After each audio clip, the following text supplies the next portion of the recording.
India has more than her fair share of natural disasters. Flash floods, cyclones, earthquakes, landslides, fires create havoc every year in different states, in different weathers. The loss of life is increasing exponentially. This is because of the violation of rules and norms that allows people to tamper with the natural habitat by building where construction is deemed dangerous, be it too close to the sea or without proper siting on mountainsides, which leads nature to strike over and over again with a high toll on life. Governments remain disinterested, politicians in the grip of the land mafia, and the people unaware. The recent spate of floods and landslides point to the disrespect in which we hold our mountains and our seas. It has to change. It needs to change if we want to keep our planet habitable. But when? So welcome to Off Limits. Our guest this time is Anand Kumar Sharma, who is just retired as Additional Director General for the Indian Met Department. He has served in different posts. He is one of a recognized authority. He is really one of those highly learned and committed weathermen with weather prediction, crop weather stimulation, early warning of extreme weather systems, and disaster management, environmental awareness being some of his areas of concern. I think he's pretty wide-ranging. He's an award winner, he's a full-time Met, and his voice is very important, particularly these days when the Himalayas have actually started protesting in a big way. So welcome, Mr. Sharma, to the program. And thank you, Seema ji, for giving me this opportunity. No, thank you so much for joining us. And let's start with the Himalayas, because they really seem to be in deep protest as to what mankind is doing to them. We've had floods, terrible floods over the years. We are having landslides right now, and everybody is getting trapped now in the Himalayas. So they're probably realizing that there is something wrong, but not really aware. So tell us, in a nutshell, why the Himalayas are protesting. See, first thing is that we must understand that Himalayas are a very young mountains, and they're very fragile mountains. And you know that, at the same time, very heavy rain and extremely heavy rain is a part and parcel of Himalayan topography, especially in the monsoon season. Absolutely. So it's not, it's very common to get heavy, very heavy, and sometimes extremely heavy rains during the monsoon season. And if you see even 100-year past history also, you will come across landslides, floods, lake formations, and natural dams building up and then breaking. So all those kind of things have been happening in the past, they're happening now, and they will happen in the future as well. But only difference is now that more and more people are getting affected. One. Second, the losses are increasing. And the reason behind that is that because more, especially after this Uttarakhand became a state in 2001, from 2001 to 2021, past 20 years, if you see, there is totally unplanned development, that too in the floodplains and in the vulnerable areas. So these are the areas where no construction should be allowed. But what is happening is that government is allowing that. People are encroaching the floodplains. They're encroaching the, landslide prone areas. And naturally, whenever there is a very heavy and extremely heavy rainfall, it leads to flash flood and at the same time landslide, and more people are losing their lives, and at the same time losses are also. So it's construction and denuding of forest, right? Because Absolutely. earlier it was just the forest trees being removed, literally mowed down. Absolutely. If you see the data also, it will show you that forests are decreasing. And definitely because so-called development, I'll say unplanned development is happening. And especially there was a program of the government, earlier, Gram Sadak Yojana. Like every village should have a road. That kind of thing works for the plains, not for the mountains. because if you see certain mountains have a very rigid geology, strong rocks, there it is fine to construct a road. But there are certain hills and mountain ranges which are just mud mountains and with stones in between. So they're just waiting for the trigger. So if you use dynamite and if you do some kind of quarrying or you denude the forest and remove the trees, definitely landslide will ensue. And that is what has been happening. And many times what happens, geologists tell that you should not construct road through this particular village. But what happens is finally, as per the survey, road should not be constructed. But when what happens is the politicians, local MLA or something, or maybe MP, he will come, no, the road should go through this village. So they ignore the geological findings, and later on when you construct the road, then the problem you come to see that there are landslide and the road is washed away because of flash floods. But at the same time, if you see certain roads which have been built by the Britishers, they're still intact. Nothing has happened to them because proper survey was done, proper construction bylaws were followed. Same thing is true about the buildings. If you go across the Himalayas, right from Jammu Kashmir, you go to the northeast, whichever building has been constructed by the Britishers, those buildings are 100 years old. Not a single building has ever have been destroyed because of earthquake or flood or landslide. Why? Because sighting is so fantastic. Go to Shimla, they're huge buildings. Yeah. The sighting is proper. They are selected that this rock is stable. That is why it should be constructed. And the building bylaws were strictly followed at that time. And the result is the buildings are still intact. Britishers have said now that the buildings were constructed for 100 years. Now you decide what to do it. But हमारे यहाँ what is happening is कि आज bridge बनाते हैं, कल टूट जाता है. I mean, this is the kind of thing. Buildings are coming down like pack of cards. Why? Because siting is not proper and even building bylaws are not followed, and definitely corruption has a big role to play. Major role to play. So, your voice was heard during the Kedarnath disaster, right? And you had made certain recommendations and you had said a whole bunch of things which obviously governments and politicians in the ignorance do not really ever take on board. Can you tell us a little bit about that? Yeah, absolutely. 2013 was a big disaster for Uttarakhand state, and it happened around 16th of June 2013. That is the time, you have Char Dham Yatra, Kedarnath, Badrinath, or all these dham, Yamunotri, Gangotri. People travel to these Char Dhams and they go in big numbers. So when we saw the signals from our computer models, so immediately what we did was we gave those warnings to the State Disaster Department and even the IG intelligence, telling him, and we gave them this all reports through internet, through email, and even on 13th of June onwards, and then 14th, 15th, we gave all those warnings to the Chief Secretary, to the concerned districts, and to the Secretary Disaster Management, Director Disaster. All people in the government were given advanced warning, and they were told that please postpone Char Dham Yatra by 3 to 4 days. Because I am a central government employee, I cannot tell them to stop. I can only request them to postpone the Char Dham Yatra. This is what I did, and I talked to IG intelligence and I said, have you informed the Chief Minister and Chief Secretary? He said, yes, I have informed, and they're aware of the situation. There was heavy, very heavy and even extremely heavy rainfall. And I had also said landslides. And in my advisories, the first time in the history, I had also said, if you are in the mountains, please come down to the plains. If you are in the plains, because there will be landslide and there will be very heavy and extremely heavy slides. So, and then after that, the blame game started.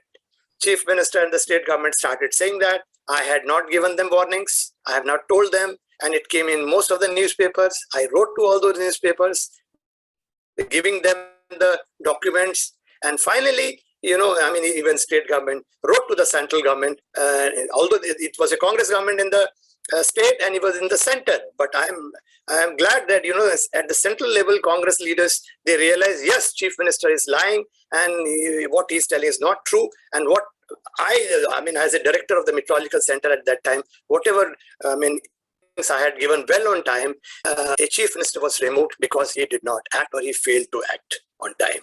And that is the one result. It has been a game changer. After that, whenever a cyclone came to Odisha government became very proactive. They knew that if they do not act, now the time is gone. Even top chief ministers can also be removed. Right. So that was a big message out from that, but it doesn't seem to have really made much of a change. I don't know whether anyone's actually issuing warnings or not warnings, but look at the kind of complete crumbling of the mountains that we are seeing. Either it's coming through flash floods, or it's coming, as is recently, in the landslides in Himachal as well as in Uttarakhand. So, yeah. The main reason, again, I told you, they are fragile mountains. Yes. On top of that, naturally, geology, certain mountains are very weak. One, if you either do dynamiting there or construct road or build dams in those areas, or you remove forests from that area, and after removing all those, either start living there, start constructing there, then you're inviting trouble. And that is what is happening. And see, land cover change is the major reason behind all these problems. If you see the case of Himachal Pradesh, you see the bus stand was built in the riverbed. If you go to Dehradun and other cities, 40% of the population is living in the floodplains. Now you can imagine. One. Second thing is, in Uttarakhand also, wherever there was destruction in 2013, again the construction has come up in those areas. Again, actually, this is the issue. People have not learned any lesson from the past. People have not learned any lesson from the past. So what I feel is, see, landslide, flash flood, very heavy rain, extremely heavy rain is part and parcel of Himalayas. It happened in the past, it is happening now, and it will happen in the future. Only thing is that now, because the population is more encroachment of the floodplains and other areas, so damages are definitely going to increase in future. Unless until government is very strict, they are talking about smart cities. When they talk about smart city, they should factor in weather information and weather and climate information in the planning of the city or whatever town it is.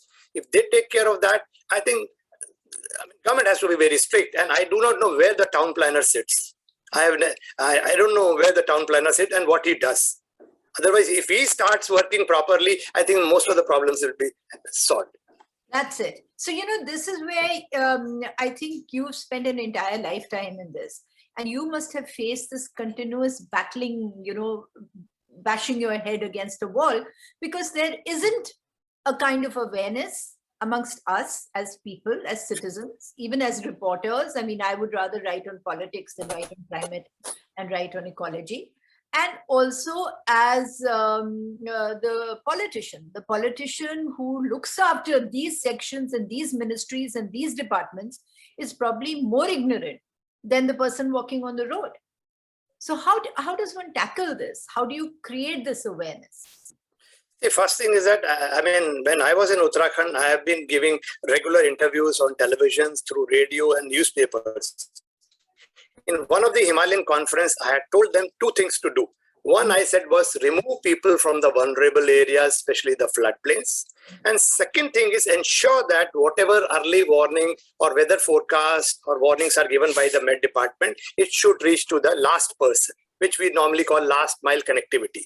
You must be knowing in the Himalayas, once it starts raining, then it becomes very difficult even to, electricity goes, then people can't hear the news on radio or television, and newspaper, of course, it reaches after 2 days, 3 days. So how will you communicate? And even mobile also, even, certain areas you reach where, there are big mountains ranges in between, signal goes.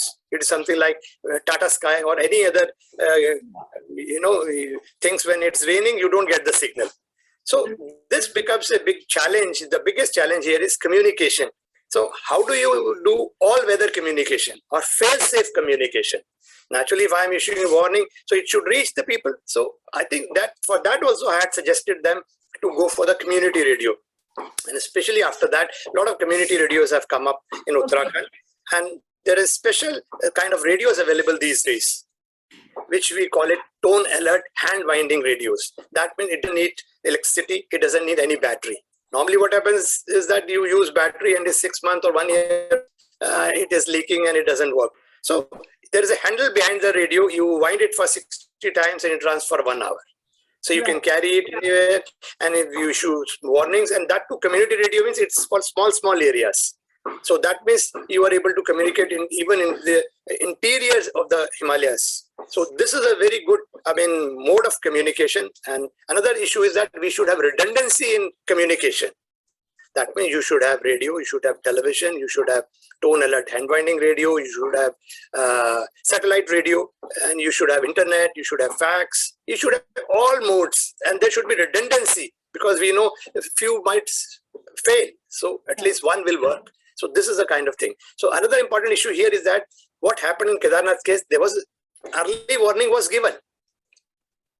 It was also communicated, but the administration failed to act. So that means early warning without early communication and early action has no meaning. So it has to be active. That means it's a chain. So when we say early warning system, that means it has 4 components. First component is monitoring and prediction of weather. So this India Meteorological Department does. Second is risk assessment. So state government and other central agencies do that. Which are the mountains which are landslide prone? One. Which are the flood prone areas? So all their risk and vulnerability analysis is done, so that they know if there is a flooding, this particular area will come 2 feet underwater or 1 meter under the water. So you know now risk in your area.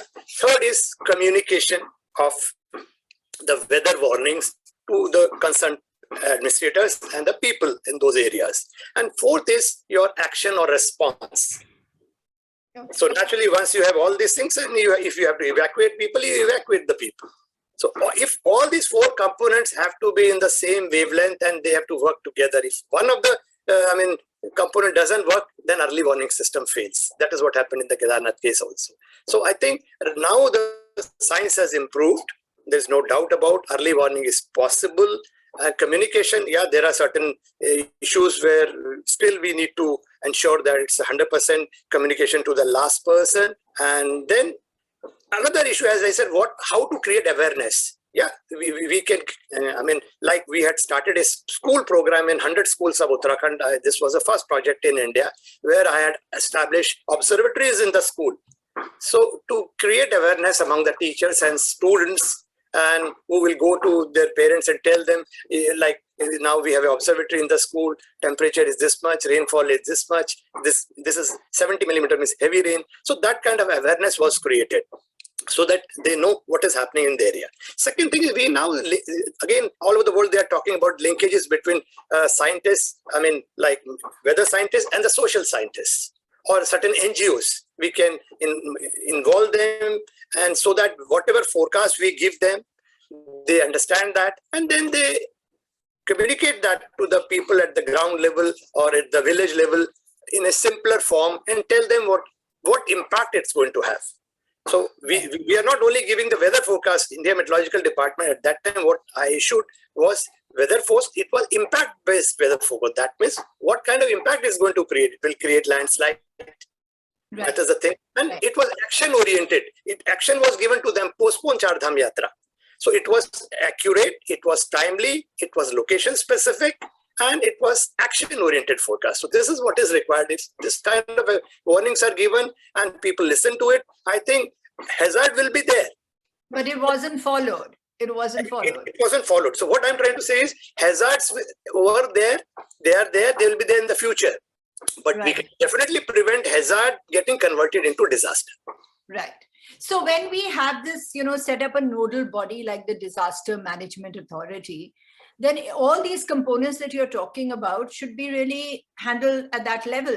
And that should be the body that is really looking at all aspects, centralized kind of thing. But it isn't. Yeah. No. As journalists, we don't think it is.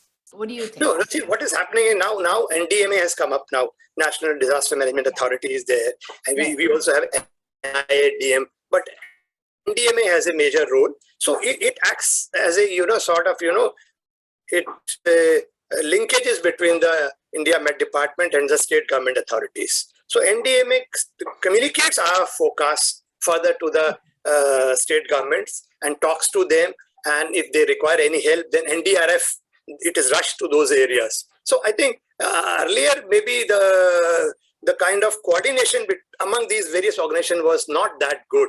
But slowly now they have realized, if they have to stop hazards, weather hazards getting converted into disaster, they need better coordination among the various governments like state government, central government, and other organizations. So it is happening now, but definitely there is a scope for further improvement.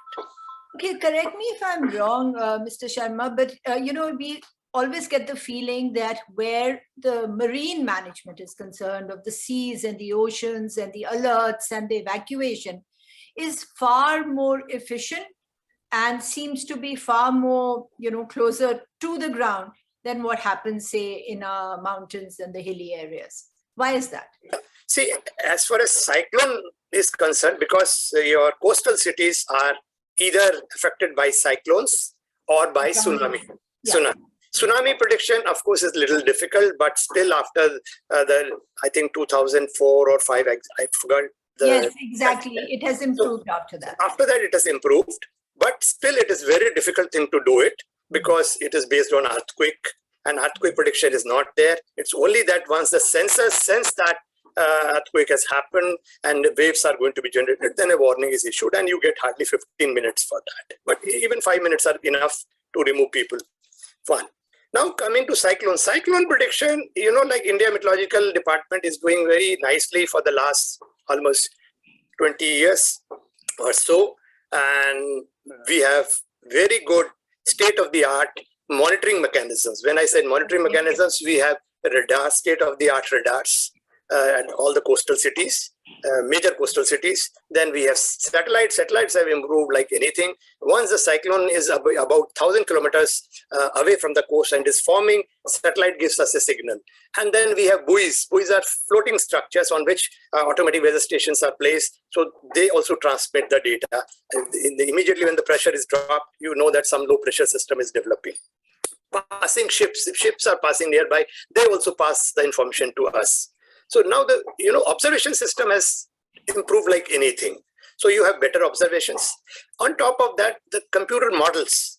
So many models are there, and they are very, very, I say, good in predicting the track and intensity of the cyclone. So that is the other. Because of that, one. Thirdly, as I said, now people are more awareness. So the moment we give the warning, people are evacuated from those areas. So naturally, once you evacuate the people, so death rate has definitely come down. When earlier people used to die in lakhs, if you see 100 years ago in Bangladesh or West Bengal, now it has come down to two figures. Maybe 20, 30, 50 like that. So it's a tremendous improvement. But yes, but still we are not, we are still allowing people to construct and live in the even very close to the beaches. I think there's a government of India ruling that 500 meters from the beach, no construction should be allowed. But I don't think anybody is following that. If you see the Pondicherry Chief Secretary's office, it is next to the coast. So, it's a wrong construction, I will call. Even Mumbai, if you see Necklace Road, it is an encroachment of the sea. We have built the road, we have moved into the sea and constructed that thing. So in future, sometime, try to get back its land. So these things are going to happen, so that we need to know. Okay, so definitely prediction of cyclones in the coastal area is much easier, I will say, and its accuracy is very high. Is that, so is it because of the international ramifications on the, where the seas and oceans are concerned? Definitely, so World Meteorological Organization, it has various kinds of programs to improve the weather and climate forecasts.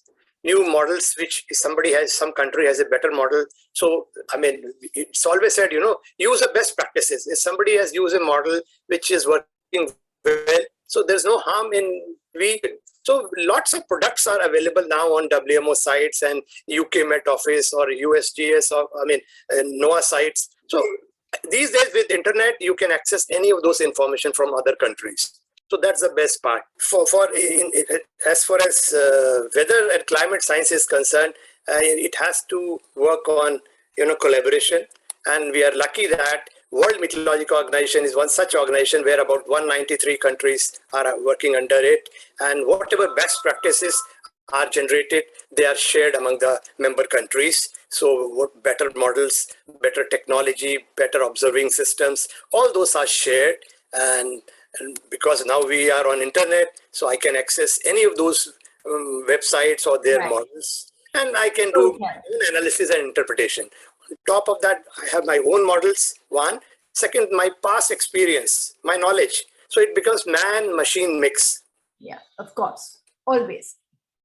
Whatever computer generates, I use my own knowledge experience. So it becomes man-machine mix, and it has definitely helped us. Yeah. So the last bit I want to talk about is the people's awareness. You know, the point is that Indians, because we have probably bigger issues of hunger, of joblessness, of things which affect our livelihood, that climate is really something which we don't factor into our homes. And it's only the people who are well off or whose stomachs are full who can talk about this. How do we handle this? Because it's a major issue. You're absolutely right. People generally do not factor weather and climate information in their planning. So what we are saying is here, now the weather forecast accuracy has improved, one. So now people should start factoring this information into their day-to-day life, whether they're constructing a house or they're going to the mountains or they're going to the any tourist place. So first they should look for the climate information, but climate information is just an average information.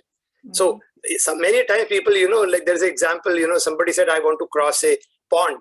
And what is the depth of the pond? Somebody said it's just 5 feet. He said, okay, my height is 6 feet, I can cross the pond. So it was average depth. So some place it was 3 feet, another place it was 7 feet. So he got drowned. So one should not just rely on climate information. Climate is average information. That is what happens. Many people from Maharashtra, Gujarat go to Char Dham Yatra for Kedarnath. They say, okay, weather is on the site, climate is showing that during that period, the temperature is around 10 degrees.